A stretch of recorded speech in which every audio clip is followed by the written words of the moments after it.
As you pursue your education, effective communication will prove key to your success. What does it mean to effectively communicate? How can you improve your skills as a listener and successfully express your views and opinions to a wider audience? Here are some of the types of listeners and examine which is ultimately the best communicator. When it comes to communication, there are 4 types of communicators you should be aware of. You've probably been one of each at some point in time. Here we look at the 4 main types of communicators and give you a few hints on how to effectively communicate by listening. First, we have the non-listener. A non-listener is preoccupied with his or her own thoughts. This person can hear you, but is not paying attention to your message. If asked, he or she probably couldn't summarize what you just said, though they heard every word. The second type of communicator is a passive listener.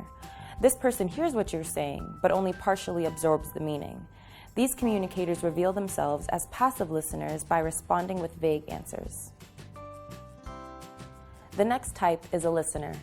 These communicators both hear and listen, but focus only on what interests them personally. You'll encounter listeners when they are presented with a topic upon which they have differing opinions. Rather than listen to those opinions, they will jump in with their own, attempting to protect and advance their agenda. The last group are active listeners. This is the kind of communicator you'll ultimately want to be. An active listener hears the message and receives it with an open mind. Rather than formulate their next words, they remain focused entirely on whomever is speaking. Why is it important to be a good listener, an active listener, whenever possible? Good listeners are the best communicators because they demonstrate a sincere understanding of what words and emotions mean. Good listeners appreciate how much words and emotions mean. Because of this, they speak their own messages very clearly in order to avoid any misunderstanding in how their words are received.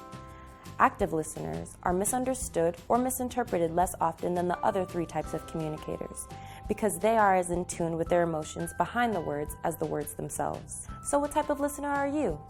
Is it what you thought? Is it the type you'd want to be? What type of listener would your friends say you are? I'd be willing to bet it's different than what you perceive. Choose the type of listener you are, want to be, and work towards it.